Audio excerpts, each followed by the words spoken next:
হরে কৃষ্ণ কৃষ্ণ কৃষ্ণ হরে হরে, হরে রাম রাম রাম হরে হরে। প্রিয় ভক্তবৃন্দ, আপনাদের সকলকে জানাই আন্তরিক প্রণাম ও শ্রদ্ধা।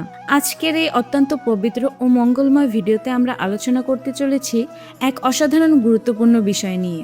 এই পবিত্র বৈশাখ মাসের শুক্লপক্ষের একাদশী তিথিতে যে শুদ্ধ একাদশী ব্রতটি পালিত হয়, সেই ব্রতের নাম হলো মোহিনী একাদশী। এই দিনটি সম্পূর্ণরূপে পরম পূজনীয় ভগবান শ্রী বিষ্ণুকে উদ্দেশ্য করে পালিত হয়। এই দিনে যে ভক্ত একনিষ্ঠ হৃদয়ে এই ব্রতটি পালন করবেন, তার জীবনের সমস্ত পাপ, সমস্ত ক্লেশ, সমস্ত দুঃখ ও যন্ত্রণা থেকে তিনি মুক্ত পাবেন। কেবল এই জন্মের পাপ নয়, শাস্ত্র বলেছেন এই মোহিনী একাদশী ব্রত পালনে বহু বহু জন্মের সঞ্চিত কর্মের ভার পর্যন্ত ধুয়ে যায়, ঝরে পড়ে যায় শরতের শিশিরের মতো। আজকের এই ভিডিওতে আমরা বিস্তারিতভাবে জানবো যে 2026 সালে এই মোহিনী একাদশী ব্রতটি ঠিক কোন দিন পালিত হবে, এর পালনের সঠিক সময় কি, এই ব্রতের পূজাবিধি কি, একাদশী চলাকালীন কোন কোন ক্রিয়াকলাপ করলে পরিবারের সুখ ও সমৃদ্ধি বজায় থাকবে এবং সঠিক নিয়মাবলী অনুযায়ী এই ব্রত পালন করলে কিভাবে পূর্ণ লাভ করা যায়।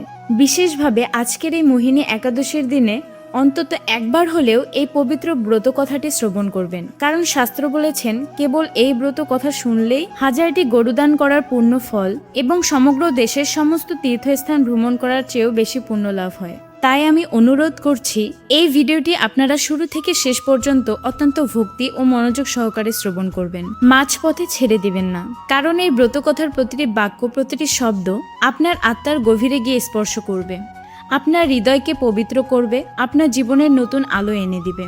যারা এই চ্যানেলে নতুন এসেছেন তাদের প্রতি বিনম্র শ্রদ্ধা ও অনুরোধ রইল, দয়া করে চ্যানেলটি সাবস্ক্রাইব করবেন এবং বেল আইকনটি টিপে রাখুন, যাতে প্রতিটি নতুন ভিডিওর নোটিফিকেশন আপনি পান। ভিডিওটি ভালো লাগলে লাইক দিন, আর এই শুভ দিনটিতে কমেন্টে ভক্তি, ভালোবাসা ও শ্রদ্ধা দিয়ে লিখুন জয় শ্রীকৃষ্ণ কথাটি। এই ছোট্ট কাজটি আপনার দিনটিকে অনেক বেশি মঙ্গলময় করে তুলবে। এখন আসুন জেনে নেই সবচেয়ে গুরুত্বপূর্ণ প্রশ্নের উত্তর। 2026 সালে মোহিনী একাদশী ঠিক কোন দিন পালিত হবে? 2026 সালের মোহিনী একাদশী পালিত হবে 27শে এপ্রিল সোমবার। এই তারিখটি মনে রাখুন, ডায়েরিতে লিখে রাখুন, আপনার পরিবারের সকলকে জানিয়ে দিন। যে সকল কৃষ্ণ ভক্ত এই শুভ দিনে একনিষ্ঠ ভক্তি ও শ্রদ্ধার সাথে এই ব্রতটি পালন করবেন, তার জীবন ধন্য হবে। এই দিনটি তাদের জন্য অত্যন্ত শুভ ও কল্যাণকর। এখন আসুন আমরা জেনে নেই এই মোহিনী একাদশী আসলে কি এবং হিন্দু ধর্মে এই ব্রতটি এত গুরুত্বপূর্ণ কেন। মোহিনী একাদশী হল বৈশাখ মাসের শুক্লপক্ষে পালিত হিন্দু ধর্মের এক অন্যতম গুরুত্বপূর্ণ ও পবিত্র ব্রত। হিন্দু পঞ্জিকা অনুসারে প্রতি মাসে 2টি করে একাদশী পালিত হয়, একটি শুক্লপক্ষে এবং একটি কৃষ্ণপক্ষে। কিন্তু বৈশাখ মাসের শুক্লপক্ষের এই একাদশীটি বিশেষভাবে গুরুত্বপূর্ণ, কারণ এটি বাংলার নতুন বছরের প্রথম একাদশী। ব্রহ্মপুরাণে, স্কন্দ পুরাণে এবং ভবিষ্যত্তর পুরাণে এই ব্রতের মাহাত্ম্য বিশেষভাবে বর্ণিত রয়েছে। শাস্ত্রে বলা হয়েছে এই মোহিনী একাদশী ব্রত পালন করলে সাধকের জীবনে যা কিছু পাপ জমে আছে তা সব বিনাশ হয়ে যায়। শুধু এই জন্মের পাপ নয়, 7 জন্মের, 70 জন্মের, অনন্ত জন্মের সঞ্চিত পাপ পর্যন্ত এই একটিমাত্র ব্রতের প্রভাবে ক্ষয় হয়ে যায়। দুঃখ, মোহ, মায়া, কলহ, অশান্তি সবকিছু থেকে মুক্তি পাওয়া যায় এই পবিত্র মোহিনী একাদশী ব্রতের মাধ্যমে। একাদশী ব্রত হলো ভগবান শ্রীবিষ্ণুর উপাসনার বিশেষ তিথি। বিষ্ণু পুরাণে বলা হয়েছে যে একাদশী তিথি ভগবান শ্রীবিষ্ণুর অত্যন্ত প্রিয়। এই তিথিতে যিনি উপবাস থেকে ভগবানের পূজা অর্চনা করেন, তার উপর ভগবান বিষ্ণু অত্যন্ত প্রসন্ন হন এবং তাকে বিশেষ আশীর্বাদ দান করেন। আর সেই কারণেই ভগবান শ্রীকৃষ্ণ নিজে মহাভারতে যুধিষ্ঠিরকে এই একাদশীর ব্রতের মাহাত্ম্য বর্ণনা করেছেন। তিনি বলেছেন, বৈশাখ মাসের শুক্লপক্ষের এই একাদশী, যার নাম মোহিনী একাদশী, এই ব্রতটি পালন করলে 1000টি গরুদান করার পুণ্যফল লাভ হয় এবং সমস্ত তীর্থস্থান ভ্রমণ করার চেয়েও বেশি পুণ্য লাভ হয়। এখন আসুন জানি এই ব্রতের নামের পিছনের পৌরাণিক কাহিনী। মোহিনী একাদশীর নামকরণ হয়েছে ভগবান বিষ্ণুর বিখ্যাত মোহিনী অবতারের নাম অনুসারে। এই কাহিনীটি অত্যন্ত রোমাঞ্চকর এবং ধর্মীয়ভাবে অত্যন্ত তাৎপর্যপূর্ণ। সত্যযুগের কথা। সেই যুগে দেবতা এবং অসুরেরা একমত হয়ে ক্ষীরসাগর মন্থন করার সিদ্ধান্ত নিলেন। এই সমুদ্র মন্থনের উদ্দেশ্য ছিল অমৃত লাভ করা, যা পানে তারা অমর হতে পারবেন। মন্দর পর্বতকে মন্থন দণ্ড হিসাবে এবং বাসুকী সর্পকে রজ্জু হিসেবে ব্যবহার করে দেবতা ও অসুর মিলে সেই বিশাল সমুদ্র মন্থন শুরু করলেন। দীর্ঘ মন্থনের পর সেই ক্ষীরসাগর থেকে একের পর এক বিভিন্ন বস্তু ও দেবী দেবতা উঠে আসতে লাগলেন। কামধেনু, উচ্চ শ্রবা অশ্ব, ঐরাবত হাতি, কৌস্তভ মণি, পারিজাত বৃক্ষ, লক্ষ্মী দেবী সহ অনেক অমূল্য বস্তু উঠে এলো সেই সমুদ্র থেকে। এরপর ধনন্তরী অমৃতের কলস নিয়ে উঠে এলেন সেই ক্ষীর সাগরের গভীর থেকে। অমৃতের কলস দেখা মাত্রই অসুরেরা সেটি কেড়ে নিল। দেবতারা ছিলেন শক্তিতে অসুরদের চেয়ে দুর্বল, তাই তারা অসুরদের কাছ থেকে অমৃতের কলস ফিরে নিতে পারলেন না। দেবতারা ভীষণ চিন্তিত ও বিপদগ্রস্ত হলেন। এই অবস্থায় দেবতাদের রক্ষা করতে, ধর্মের প্রতিষ্ঠা করতে এবং অসুরদের থেকে অমৃত রক্ষা করতে স্বয়ং ভগবান বিষ্ণু এক অপরূপ মায়াবী নারীর রূপ ধারণ করলেন। এই রূপটিই হলো মোহিনী রূপ। ভগবান বিষ্ণুর এই মোহিনী রূপ ছিল অতুলনীয়, অসাধারণ সুন্দর। এই রূপ দেখে অসুরেরা সম্পূর্ণ মুগ্ধ ও বিভ্রান্ত হয়ে পড়লেন। মোহিনী তার অপরূপ রূপে এবং মধুর বাক্যে অসুরদের এমনভাবে মোহিত করলেন যে অসুরেরা স্বেচ্ছায় অমৃতের কলসটি মোহিনীর হাতে তুলে দিল। অসুরেরা ভেবেছিল মোহিনী তাদের সাথে ন্যায্যভাবে অমৃত ভাগ করে দিবেন, কিন্তু মোহিনী অত্যন্ত সুকৌশলে এবং বুদ্ধিমত্তার সাথে কেবল দেবতাদের অমৃত পান করালেন। অসুরেরা বঞ্চিত হলো। ভগবান বিষ্ণুর এই অসাধারণ লীলার মাধ্যমে দেবতারা রক্ষা পেলেন এবং অমৃত পানে অমরত্ব লাভ করলেন। ভগবান বিষ্ণুর এই মোহিনী রূপ ধারণের পবিত্র স্মৃতিকে চিরন্তন করে রাখতেই বৈশাখ মাসের শুক্লপক্ষের একাদশী তিথিতে এই মোহিনী একাদশী ব্রতটি পালন করা হয়ে থাকে। এই কাহিনী আমাদের একটি গভীর আধ্যাত্মিক শিক্ষা দেয়। মোহিনী শব্দটি এসেছে মোহ থেকে। আমাদের জীবনে যে মোহ আছে, যে মায়া আছে, যে মোহমায়া থেকে মুক্তি পেতেই এই ব্রতটি পালন করা হয়। সেই মোহমায়া থেকে মুক্তি পেতেই এই ব্রতটি পালন করা হয়। ভগবান যেমন তার মোহিনীর রূপ দিয়ে অসুরদের মোহ কাটিয়ে দেবতাদের রক্ষা করেছিলেন, তেমনি এই ব্রত পালনের মাধ্যমে ভগবান আমাদের জীবনে মোহ কাটিয়ে আমাদের সত্য পথে নিয়ে যায়। এখন আসুন জেনে নেই বৈশাখ মাস কেন এত বিশেষ এবং কেন এই মাসে ভগবান বিষ্ণুর আরাধনা এত ফলপ্রদ। স্কন্দ পুরাণ অনুযায়ী বৈশাখ মাস হলো 12 মাসের মধ্যে সবচেয়ে পবিত্র মাস। এই মাসটি ভগবান বিষ্ণুর অত্যন্ত প্রিয়। ভগবান বিষ্ণুর আরেক নাম হলো মাধব। মাধব শব্দের অর্থ হলো মধু বা বসন্তের অধিপতি। বৈশাখ মাসটি মাধব মাস নামেও পরিচিত। এই পবিত্র মাসে যে কোনো পুণ্যকর্ম, দান, উপবাস বা ঈশ্বরের আরাধনা করলে তার ফল বহুগুণে বৃদ্ধি পায়। অন্য যে কোনো মাসে যে পুণ্য লাভ হয়, বৈশাখ মাসে সেই একই কাজ করলে তার পুণ্য লাভ শতভাগ 1000 গুণ বেশি হয়। তাই ভাবুন, যে মাসটি ভগবান বিষ্ণুর সবচেয়ে প্রিয়, সেই মাসে তার মোহিনী অবতারের আরাধনা করা হলে সেই পুণ্যের মাহাত্ম্য কতটা বেড়ে যায়। এটি যেন দ্বিগুণ ত্রিগুণ আশীর্বাদের এক সোনালী সুযোগ। এই কারণেই মোহিনী একাদশীকে বিশেষভাবে তাৎপর্যপূর্ণ বলে মনে করা হয়। আর এই বছর বিষয়টি আরো বিশেষ হয়ে উঠেছে, কারণ এই মোহিনী একাদশী হলো বাংলা নতুন বছরের প্রথম একাদশী। নববর্ষের এই নতুন সূচনায়, নতুন বছরের একেবারে প্রথম দিকেই এই পবিত্র একাদশী ব্রত পালনের সুযোগ এসেছে। এটি আপনার জীবনের সমস্ত অতীতের পাপ মুছে ফেলার এবং শুদ্ধ চিত্তে ঈশ্বরের আশীর্বাদ নিয়ে নতুন বছর শুরু করার এক অসাধারণ সুযোগ। এই সুযোগ হাতছাড়া করবেন না। এখন আসুন বিস্তারিতভাবে জেনে নেই এই মোহিনী একাদশী ব্রত পালন করলে কি কি ফল লাভ হয়। প্রথমত, মোহিনী একাদশী ব্রত পালনের সবচেয়ে বড় ফল হলো সমস্ত পাপ থেকে মুক্তি। শাস্ত্রে বলা হয়েছে, এই ব্রতের প্রভাবে মানুষের বহু জন্মে সঞ্চিত পাপ বিনষ্ট হয়ে যায়। আমরা জীবনে জেনে না জেনে অনেক পাপ করি, অনেক ভুল কাজ করি। অনেক সময় আমরা নিজেরাও জানি না যে কোন পাপ আমাদের জীবনকে কষ্টময় করে তুলছে। এই ব্রতের শক্তিতে সে সমস্ত পাপ, জ্ঞাত ও অজ্ঞাত সব পাপ ধুয়ে মুছে যায়। দ্বিতীয়ত, এই ব্রত পালনের ফলে জাগতিক মোহ ও মায়া থেকে মুক্তি লাভ পাওয়া যায়। আমাদের জীবনে যে মোহ আছে, যে মায়ার বন্ধনে আমরা আবদ্ধ, সেই বন্ধন থেকে মুক্তি পেতে সাহায্য করে এই ব্রত। সংসারের যে কলহ, যে বিষাদ, যে অশান্তি, সবকিছু থেকে মুক্তি পাওয়া যায় এই পবিত্র একাদশীর মাধ্যমে। তৃতীয়ত, নিষ্ঠার সাথে ভগবান বিষ্ণুর আরাধনা করলে মনের গভীরে এক অলৌকিক প্রশান্তি আসে। আজকের দিনে জীবনের যত পাপ, যত দুশ্চিন্তা, যত উদ্বেগ, সবকিছু থেকে মুক্তি পেতে মানুষ অনেক কিছু করে থাকেন, কিন্তু এই ব্রত পালনের মাধ্যমে যে আধ্যাত্মিক শক্তি লাভ হয় তা অন্য কোথাও পাওয়া যায় না। এই শান্তির সাথে সাথে সংসারে সুখ ও সমৃদ্ধিও বজায় থাকে। চতুর্থ, এই ব্রত পালনকারীর মৃত্যুর পর যমদূত তাকে স্পর্শ করতে পারে না। হিন্দু ধর্মাবলম্বীদের বিশ্বাস অনুযায়ী মোহিনী একাদশী ব্রত পালনকারী ব্যক্তি মৃত্যুর পর জাগতিক জন্ম মৃত্যু চক্র থেকে মুক্তি পান এবং বৈকুণ্ঠ ধাম বা মোক্ষ লাভ করেন। এর চেয়ে বড় পুরস্কার আর কি হতে পারে। পঞ্চমতম, এই উপবাস ও ব্রত পালনের মাধ্যমে মন ও শরীর শুদ্ধ হয়। এই শুদ্ধতা আত্মনিয়ন্ত্রণ বাড়ায় এবং আধ্যাত্মিক একাগ্রতা বৃদ্ধি করে।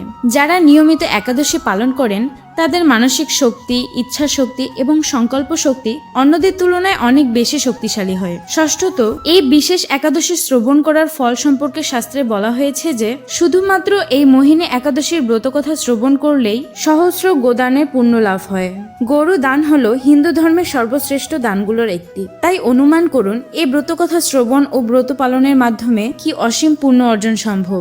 এখন আসুন সবচেয়ে গুরুত্বপূর্ণ বিষয়টি বিস্তারিতভাবে আলোচনা করি। মোহিনী একাদশীর পূজাবিধি ও নিয়মাবলী কি, কিভাবে এই ব্রতটি সঠিকভাবে পালন করবেন। মোহিনী একাদশী ব্রত শুরু পালন হয় আসলে একাদশীর আগের দিন থেকে, অর্থাৎ দশমী তিথি থেকে প্রস্তুতি শুরু করতে হবে। 2026 সালে যেহেতু মোহিনী একাদশী 27শে এপ্রিল সোমবার, তাই তার আগের দিন 26শে এপ্রিল রবিবার থেকে প্রস্তুতি শুরু করতে হবে। দশমীর দিনের নিয়মাবলী সম্পর্কে বলতে গেলে প্রথমেই বলতে হয় রবিবার দশমীর দিন সূর্যাস্তের পর কোনো অন্ন গ্রহণ করবেন না। সন্ধ্যার পর থেকে উপবাস শুরু হয়ে যায়। এই দিন সম্পূর্ণ নিরামিষ এবং সাত্ত্বিক আহার গ্রহণ করা উচিত। পেঁয়াজ, রসুন, মসুর ডাল এবং আমিষ জাতীয় সমস্ত খাবার পরিহার করতে হবে। এই দিন মনকে শান্ত ও শুদ্ধ রাখতে হবে।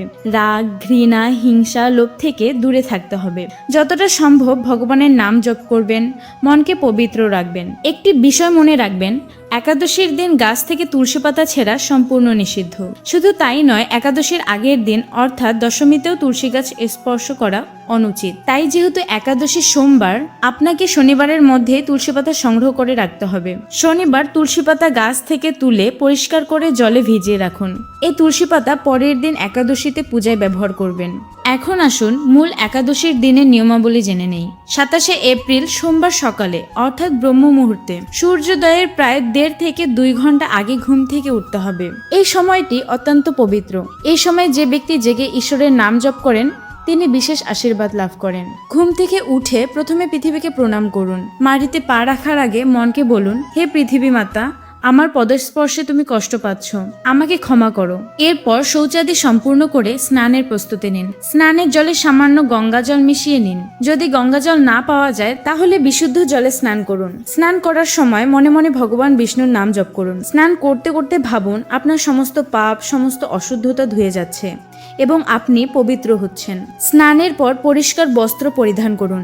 ভগবান বিষ্ণুর অত্যন্ত প্রিয় রং হলো হলুদ। এই একাদশীর দিন পূজার সময় হলুদ রঙের পরিষ্কার বস্ত্র পরিধান করুন। হলুদ রং পাওয়া না গেলে সাদা বা অন্য যে কোনো পরিষ্কার বস্ত্র পরতে পারেন, কিন্তু বস্ত্রটি অবশ্যই পরিষ্কার ও পবিত্র হতে হবে। ঠাকুর ঘর আগের দিনে ভালোভাবে পরিষ্কার করে রাখবেন। একাদশী সকালে ঘরে প্রবেশ করে প্রথমে সমস্ত ঠাকুরের স্থান গঙ্গা জল ছিটিয়ে শুদ্ধ করুন। ভগবান বিষ্ণুর বা ভগবান শ্রীকৃষ্ণের মূর্তি থাকলে সেটি পরিষ্কার করুন এবং নতুন বা পরিষ্কার কাপড় পরিয়ে দিন। মূর্তি না থাকলে একটি পরিষ্কার ছবি রাখুন। এরপর ভগবান বিষ্ণুর মূর্তির সামনে একটি ঘিয়ের প্রদীপ জ্বালান। এই একাদশীর দিন ঘিয়ের প্রদীপ জ্বালানো বিশেষ শুভ। সম্ভব হলে 5টি বা 1টি প্রদীপ জ্বালান।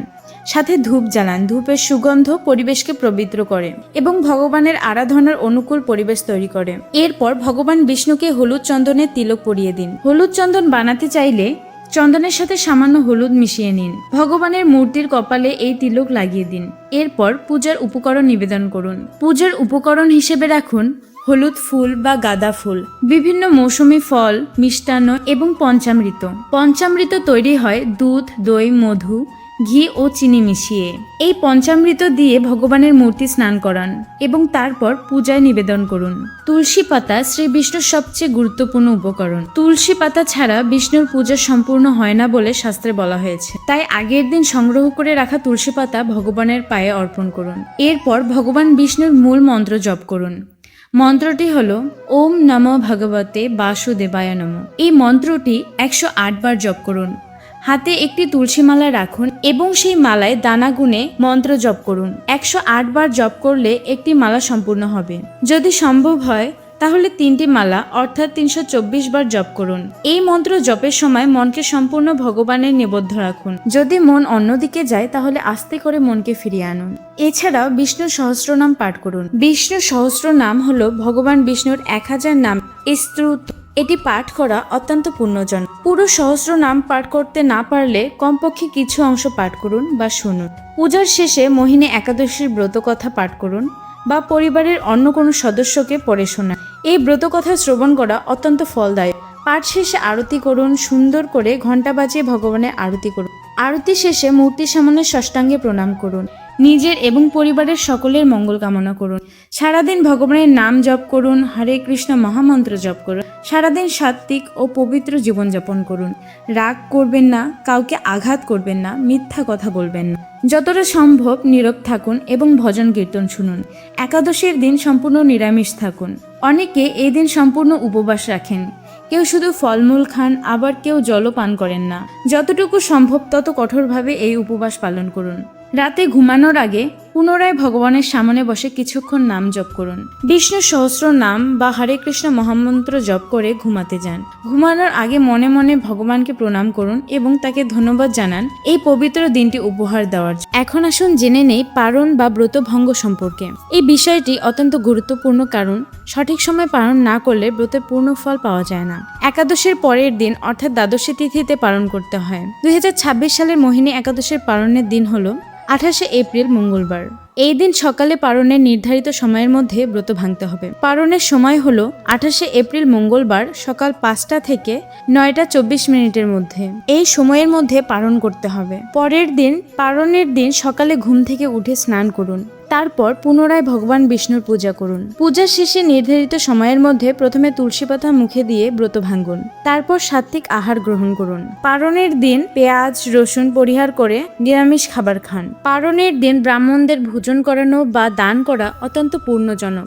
যদি ব্রাহ্মণ না পাওয়া যায় তাহলে দরিদ্র ও অভাবী মানুষদের খাদ্য দান করুন। এই দান করলে আপনার ব্রতের পুণ্যফল বহুগুণে বেড়ে যায়। অন্তত একজন দরিদ্র মানুষকে হলেও খাবার দান করুন। এখন আসুন এই মহাপবিত্র মোহিনী একাদশীর ব্রত কথাটি শ্রবণ করি। শাস্ত্রে বলা হয়েছে এই ব্রত কথা শ্রবণ করলে 1000 গরুদানের সমান পুণ্য লাভ হয়। তাই মনোযোগ দিয়ে শুনুন। একদা এক সময় ধর্মরাজ যুধিষ্ঠির ভগবান শ্রীকৃষ্ণের কাছে জিজ্ঞাসা করলেন, হে মধুসূদন, হে জগতের পালনকর্তা, আপনি দীনজনের বন্ধু এবং সকলের আশ্রয়। আমি আপনার কাছে জানতে চাই, বৈশাখ মাসের শুক্লপক্ষের একাদশীর নাম কি এবং এই উপবাস পালন করার নিয়মই বা কি? দয়া করে আমাকে সবিস্তারে বর্ণনা করুন। ভগবান শ্রীকৃষ্ণ মুচকি হেসে বললেন, হে ধর্মরা, তুমি যে প্রশ্নটি করেছো এটি অত্যন্ত উত্তম প্রশ্ন। এই একাদশীর মাহাত্ম্য জানার ইচ্ছা তোমার হৃদয়কে পবিত্র করে তুলেছে। আমি তোমাকে একটি পৌরাণিক কাহিনী শোনাচ্ছি। মহর্ষি বশিষ্ঠ একদা এই কাহিনীটি স্বয়ং ভগবান শ্রী রামকে শুনিয়েছিলেন। সেই পবিত্র কাহিনীটি তুমি মনোযোগ দিয়ে শোনো। একদা ত্রেতা যুগে ভগবান শ্রী রামচন্দ্র অযোধ্যায় রাজত্ব করতেন। লঙ্কা বিজয়ের পর রাবণ বধ করে ভগবান শ্রী রাম সীতাদেবীকে উদ্ধার করেছিলেন এবং অযোধ্যায় প্রবর্তন করেছিলেন। কিন্তু তা সত্ত্বেও ভগবান শ্রী রামের মনে এক গভীর বেদনা ছিল। দীর্ঘ বিচ্ছেদের কষ্ট, বনবাসের কষ্ট, যুদ্ধে ক্লান্তি সব মিলিয়ে তার মন সর্বদা অস্থির থাকত। একদিন ভগবান শ্রী রামচন্দ্র তার রাজ্যগুরু মহর্ষি বশিষ্ঠের কাছে গেলেন এবং বিনম্রভাবে তার সামনে বসলেন। ভগবান রাম বললেন, হে গুরুদেব, হে গুরুশ্রেষ্ঠ, হে মহামুনি, আমি জনক নন্দিনী সীতার বিচ্ছেদকালে প্রচুর কষ্ট ভোগ করেছি। আমার মন এখনো সেই কষ্টের ভার বহন করছে। আপনি আমাকে এমন কোনো ব্রত বা সাধনার কথা বলুন যার দ্বারা আমার সমস্ত পাপ ও কষ্ট দূর হবে এবং আমি পরিপূর্ণ মানসিক শান্তি লাভ করতে পারবো। মহর্ষি বশিষ্ঠ শুনে অত্যন্ত প্রসন্ন হলেন। তিনি বললেন, হে রাম, তুমি অত্যন্ত উত্তম প্রশ্ন করেছো। তোমার বুদ্ধি যেমন তীক্ষ্ণ, তোমার প্রশ্ন তেমন পবিত্র। আজ তুমি এত মহৎ প্রশ্ন করেছো, সেটি জেনে আমার মন আনন্দে পরিপূর্ণ হয়ে গেল। আমি তোমাকে এমন একটি একাদশী ব্রতের কথা শোনাচ্ছি যা পালন করলে তোমার সমস্ত পাপ নষ্ট হয়ে যাবে এবং তুমি সীতার বিচ্ছেদ কষ্ট থেকে মুক্তি পাবে। হে রাম, বৈশাখ মাসের শুক্লপক্ষের একাদশী তিথির নাম হলো মোহিনী একাদশী। এই একাদশী ব্রত পালন করলে সাধকের জীবনের সমস্ত পাপ ও কলহ বিনষ্ট হয়। এই ব্রতের অলৌকিক প্রভাবে মানুষ তার জীবনের সমস্ত মোহজাল থেকে মুক্তি পায়। তাই হে রাম, দুঃখী মানুষেরা অবশ্যই এই একাদশী ব্রত পালন করুন। এই ব্রতের মাহাত্ম্য শ্রবণ করলে সহস্র গোদানের পুণ্য লাভ হয়। এখন আমি তোমাকে এই ব্রতের সাথে সম্পর্কিত একটি পৌরাণিক কাহিনী শোনাচ্ছি। মনোযোগ দিয়ে শোনো। প্রাচীনকালে সরস্বতী নদীর তীরে ভদ্রাবতী নামে এক সমৃদ্ধ নগর ছিল। সেই নগরীটি ছিল অত্যন্ত সুন্দর ও শান্তিপূর্ণ। সেখানে রাজত্ব করতেন দুত্তিমান নামক এক পরাক্রমী ও পরাধর্মী রাজা। রাজা দুত্তিমান ছিলেন অত্যন্ত ন্যায়পরায়ণ, প্রজা হিতৈষী এবং ঈশ্বর ভক্ত। তার রাজত্বে প্রজারা সুখী শান্তিতে জীবনযাপন করত। সেই নগরে ধর্মপাল নামে এক ধনী বৈশ্য ব্যবসায়ী বাস করতেন। ধর্মপাল ছিলেন অত্যন্ত পুণ্যবান ও ধার্মিক ব্যক্তি। তিনি ভগবান নারায়ণের পরম ভক্ত ছিলেন। নিজের ধন সম্পদ দিয়ে তিনি সমাজের অনেক কাজ করতেন। তিনি নগর করে ভোজনালয় স্থাপন করেছিলেন, যেখানে ক্ষুধার্তরা বিনামূল্যে খাবার পেত। তিনি জলছত্র নির্মাণ করেছিলেন, যেখানে তৃষ্ণার্তরা জল পেত। কূপ খনন করেছিলেন, যাতে গ্রামবাসীরা জল পেতে পারে। পুকুর খনন করেছিলেন। ধর্মশালা নির্মাণ করেছিলেন, যেখানে পথিক ও যাত্রীরা বিশ্রাম নিতে পারে।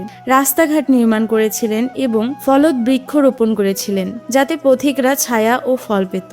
ধর্মপাল ছিলেন সেকালের এক মহা সমাজসেবী। ধর্মপালের 5টি পুত্র সন্তান ছিল। 4 পুত্র সন্তান ছিল অত্যন্ত গুণী, ধার্মিক ও পিতার মতোই সৎ ও পরিশ্রমী। কিন্তু জ্যেষ্ঠ পুত্র ছিল সম্পূর্ণ ভিন্ন প্রকৃতির। তার নাম ছিল ধৃষ্টবুদ্ধি। সে ছিল পাপী, দুষ্ট প্রকৃতির এবং কুসঙ্গে মজে যাওয়া এক হতভাগ্য তরুণ। দুষ্ট বন্ধুদের সঙ্গ করে সে জুয়া খেলতো, নাচ গান করে সময় কাটাতো, কখনো দেবতার পূজা করতো না, কাউকে সম্মানও করতো না, কাউকে কোনো দিন কিছু দান করতো না, ভিন্ন ধরনের নেশা করত এবং মাংস ভক্ষণ ছিল তার নিত্যকর্ম। পিতা ধনপাল বহুবার তার জ্যেষ্ঠ পুত্রকে বোঝানোর চেষ্টা করেছেন, কিন্তু সে সঠিক পথে আসেনি। তার ভাইয়েরাও তাকে বারবার সুপথে আনার চেষ্টা করেছেন, কিন্তু তার কোনো কথাই মাথায় ঢোকে না। নেশা ও দুষ্কর্মে সে এতটাই মগ্ন ছিল যে সংসারের কোনো ভালো কথা তার কানে পৌঁছাতো না। দুঃখে অবসন্ন হয়ে পিতা ধনপাল একদিন পাপী জ্যেষ্ঠ পুত্রকে বাড়ি থেকে বের করে দিলে। ভাইয়েরাও তার সঙ্গ পরিত্যাগ করলো। বাড়ি থেকে বের হওয়ার পর সে প্রথমে তার অলংকার ও পোশাক বিক্রি করে জীবন চালাতে লাগলো। যখন সেই অর্থ শেষ হয়ে গেল, তখন তার সমস্ত বন্ধু তাকে ছেড়ে গেল, কারণ বন্ধু তখনই কাছে থাকে যখন পকেটে পয়সা থাকে। অর্থহীন, বুদ্ধিহীন, নিঃসঙ্গ সেই যুবক এরপর ক্ষুধা ও তৃষ্ণায় অত্যন্ত কাতর হয়ে পড়লেন।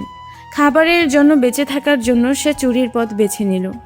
রাতের অন্ধকারে চুরি করে সে নিজের ক্ষুধা নিবারণ করত। এভাবে দিনের পর দিন চলতে লাগলো। একদিন সে তৃষ্ণা ও ক্ষুধায় ব্যাকুল হয়ে খাবার ও জলের খোঁজে বের হলো। পথে চলতে চলতে সে একটি আশ্রমের কাছে পৌঁছলো। এটি ছিল মহর্ষি কৌণ্ডিন্যের পবিত্র আশ্রম। সেই সময় ছিল বৈশাখ মাস। মহর্ষি কৌণ্ডিন্য গঙ্গা স্নান করে সবে আশ্রমে ফিরেছেন। তার শরীর ও বস্ত্র তখনও ভেজা ছিল। সেই ভেজা বস্ত্র থেকে কিছু জলের ফোঁটা সেই পাপী যুবকের গায়ে পড়ল। এই জলের ফোঁটাগুলো ছিল অসাধারণ পবিত্র, কারণ সেই জল ছিল গঙ্গা জল এবং মহর্ষির পুণ্যের স্পর্শে এসে সেই জল আরো পবিত্র হয়ে গিয়েছিল। সেই পবিত্র জলের ফোঁটা গায়ে পড়তেই সেই যুবকের মনে এক অলৌকিক পরিবর্তন এলো, যেন কোনো ঘোর কেটে গেল। সারা জীবনের পাপের ভার তার মাথায় ভর করে এলো। তার চোখে অশ্রু আসতে লাগলো। সে মহর্ষির সামনে হাত জোর করে দাঁড়ালো এবং মাটিতে উপুর হয়ে প্রণাম করলো। সে বলল, হে মহর্ষি, আমি একজন মহাপাপী। আমি আমার জীবনে অসংখ্য পাপ কর্ম করেছি। পিতামাতাকে কষ্ট দিয়েছি, দেবতাদের অবমাননা করেছি, ক্ষুধার্তকে খাবার দেইনি, তৃষ্ণার্তকে জল দেইনি, চুরি করেছি, মিথ্যা বলেছি, নেশা করেছি, আরো কত পাপ করেছি, তার হিসেব নেই। আমার মনে এখন গভীর অনুতাপ হচ্ছে। আপনি দয়া করে আমাকে এমন কোনো সহজ উপায় বলুন যাতে আমি আমার সমস্ত পাপ থেকে মুক্তি পেতে পারি। এমন কোনো উপায় বলুন যাতে বেশি অর্থ ব্যয় না করতে হয়, কারণ আমার কাছে অর্থ নেই। মহর্ষি কৌণ্ডিন্য সেই যুবকের কথা শুনে করুণায় দ্রবীভূত হলেন। তিনি বুঝতে পারলেন যে পাপের জীবন ছেড়ে এই তরুণ সত্যি পরিবর্তন চাইছে। তিনি বললেন, বৎস, তুমি মনোযোগ দিয়ে শোনো। আমি তোমাকে এক পবিত্র ও সহজ উপায় বলছি। বৈশাখ মাসের শুক্লপক্ষের একাদশী ব্রত পালন করো।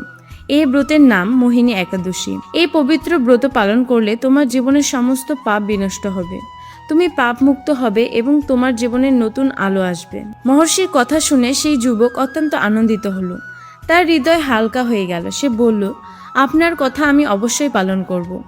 আমি এই মোহিনী একাদশী ব্রত পালন করব। মহর্ষি কৌণ্ডিন্য তাকে সম্পূর্ণ ব্রতের নিয়মাবলী বিস্তারিতভাবে শেখালেন।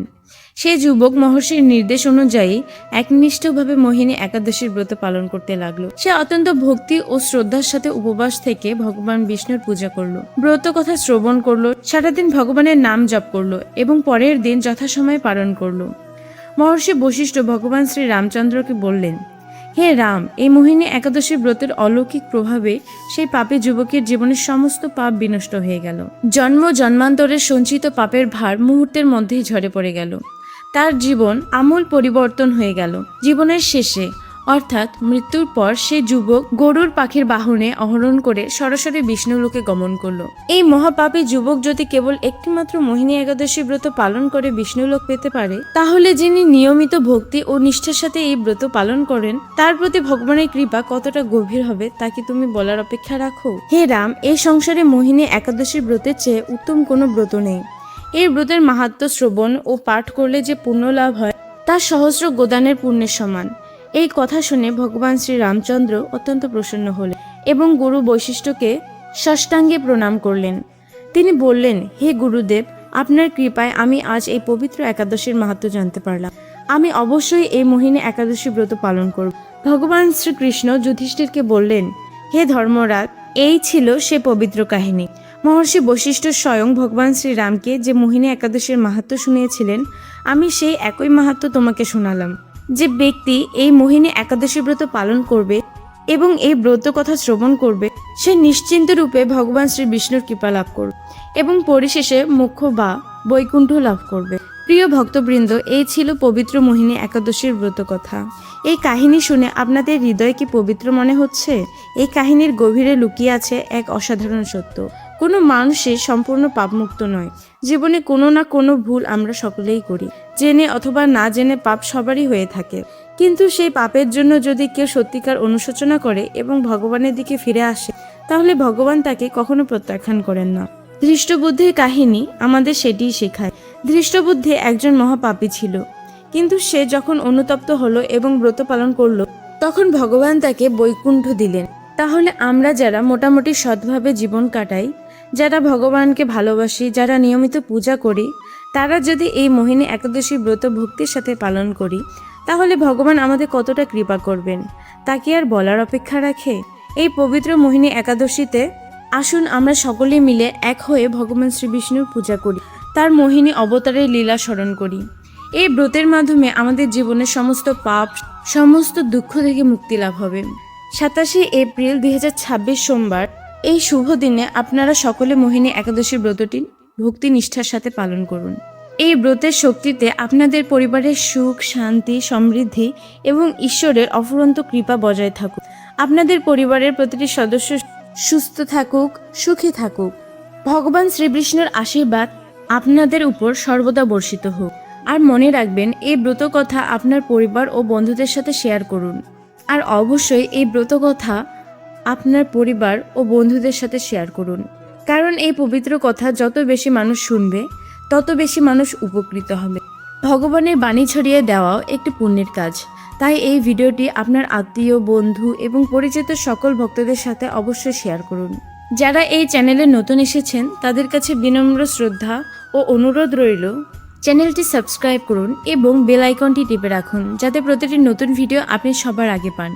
ভিডিওটি ভালো লাগলে লাইক দিন আর কমেন্ট সেকশনে ভক্তি ও ভালোবাসার শ্রদ্ধা দিয়ে লিখুন জয় শ্রীকৃষ্ণ বা রাধে রাধে। আপনার এই ছোট্ট মন্তব্য আমাদের আরও বেশি উৎসাহিত করবে এবং ভগবানের নাম প্রচারে আমাদের অনুপ্রাণিত করবে।